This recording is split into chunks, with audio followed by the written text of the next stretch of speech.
(9월 13일) 늘 푸른 아침 예배를 하나님 앞에 올려 드리겠습니다.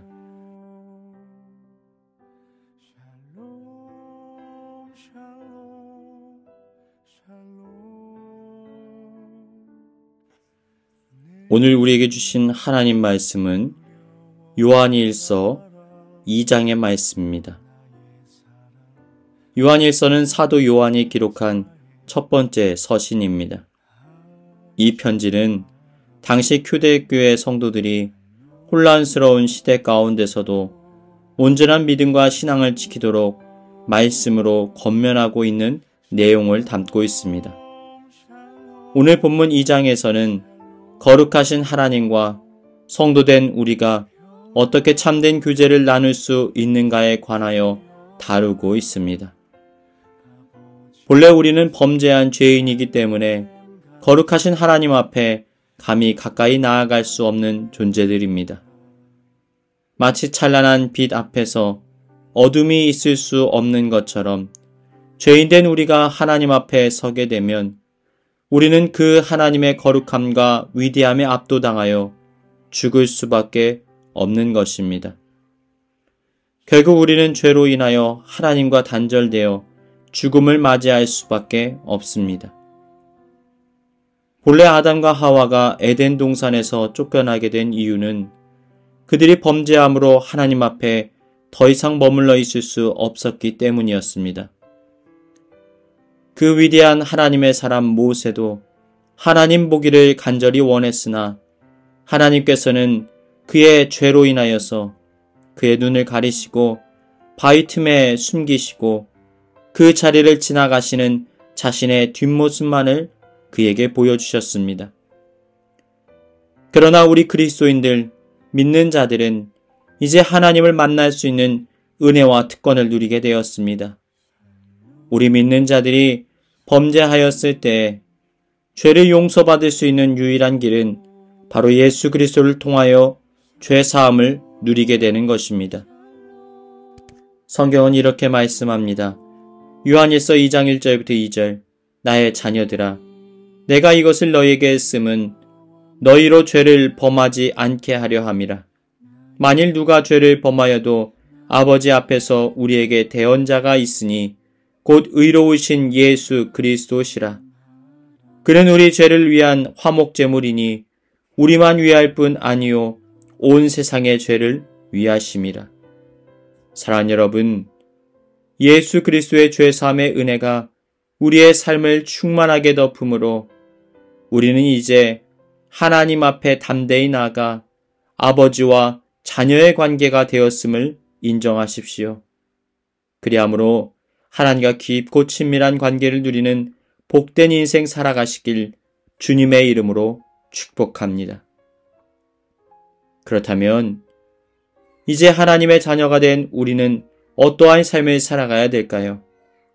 죄사함의 은혜를 누렸으니 이제는 아무것도 하지 않아도 될까요? 어떠한 죄를 지어도 이제는 아무런 문제가 없는 것일까요? 과연 하나님의 자녀가 되어진 자들은 어떠한 삶을 살아가야 하겠습니까? 하나님의 계명을 지키는 자로서의 삶을 우리가 살아내야 한다라는 것입니다. 그러나 이것은 다시 율법에 매여 살아가는 자를 의미하는 것이 아닙니다. 자녀가 부모님의 성품과 삶의 모습을 자연스럽게 닮아가는 것처럼 우리 믿는 자들은 하나님 아버지의 말씀을 듣고 순종하며 따르게 되어진다라는 것입니다. 3절부터 6절 우리가 그의 계명을 지키면 이로써 우리가 그를 아는 줄로 알 것이요 그를 아노라 하고 그의 계명을 지키지 아니하는 자는 거짓말하는 자요 진리가 그 속에 있지 아니하되 누구든지 그의 말씀을 지키는 자는 하나님의 사랑이 참으로 그 속에서 온전하게 되었나니 이로써 우리가 그 안에 있는 줄을 아노라. 그의 안에 산다고 하는 자는 그가 행하시는 대로 자기도 행할지니라. 그렇다면 그 계명이 무엇입니까? 우리는 무엇을 지키며 살아가야 할까요? 그것은 바로 사랑의 계명입니다. 요한일서 2장 8절부터 11절 다시 내가 너희에게 새 계명을 쓰노니 그에게와 너희에게도 참된 것이라. 이는 어둠이 지나가고 참빛이 벌써 비침이니라. 빛 가운데 있다 하면서 그 형제를 미워하는 자는 지금까지 어둠에 있는 자요. 그의 형제를 사랑하는 자는 빛 가운데 거하여 자기 속에 거리낌이 없으나 그의 형제를 미워하는 자는 어둠에 있고 또 어둠에 행하며 갈 곳을 알지 못하나니 이는 어둠이 그의 눈을 멀게 하였음이라. 형제를 사랑하는 자는 하나님 안에 거하는 자라는 것입니다. 또한 형제를 용서하는 자는 하나님 안에 머무는 자라는 것입니다. 사랑하는 여러분, 여러분의 영적인 상태는 어떠합니까? 정말 주님의 은혜와 사랑 안에 온전히 머물러 있습니까? 이제는 사랑의 실천을 여러분의 삶의 자리에서 해나가시길 바랍니다. 많은 사랑을 누린 자는 사랑을 흘려보낼 수 있게 되어집니다. 내가 받은 사랑이 너무 커서 그것이 자연스럽게 다른 이들에게까지 흘러갈 수 있게 되어지는 것입니다. 하나님의 사랑 안에 거하고 있습니까? 그렇다면 우리의 삶에도 사랑이 흘러나와야 함을 깨달으시길 축복합니다. 이제 이러한 하나님의 자녀들은 영적인 성장을 해 나가야 됩니다. 자녀들은 성장하여 아이가 되고 그 어린 아이들은 청년이 되고 청년은 영혼을 돌볼 줄 아는 아비가 되어 있어야 합니다. 자라지 않으면 죽은 것과 마찬가지인 것입니다. 우리에게 생명력이 있다면 반드시 우리는 영적으로 자라고 성숙을 누리게 됩니다. 자녀들아 내가 너희에게 쓰는 것은 너희 죄가 그의 이름으로 말미암아 사함을 받았으며 아비들아 내가 너희에게 쓰는 것은 너희가 태초부터 계신 이를 알았으며 청년들아 내가 너희에게 쓰는 것은 너희가 악한 자를 이기었음이라.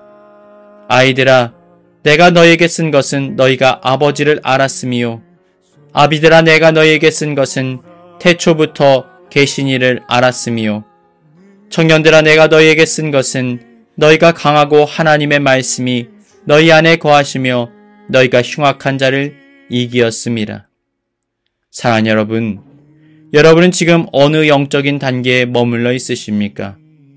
이제는 믿음이 자라고 성장하여서 하나님의 뜻대로 하나님의 사랑을 품은 자로서 오늘을 살아가시길 주님의 이름으로 축복합니다.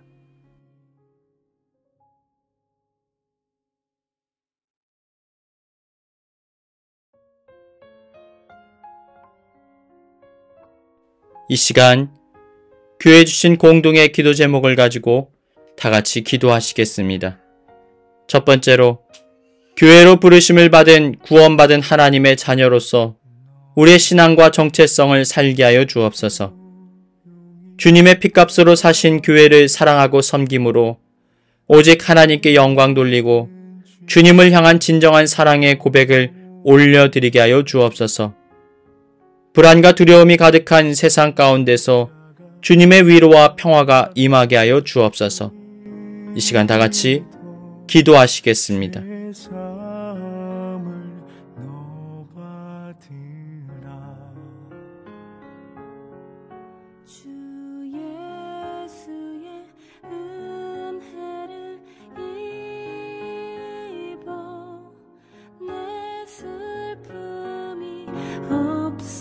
없어지리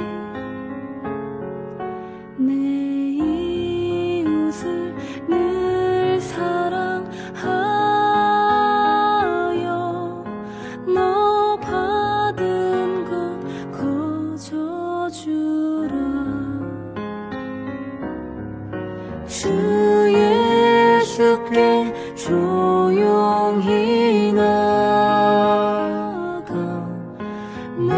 내 마음을 쏟아놓으라 늘은 미리 보시는 주님 그 은혜를 베푸시리 주 예수를 친구로 삼아 늘 내 옆에 모시어라 그 영원한 생명샘 물에 내 마른 목 죽이어라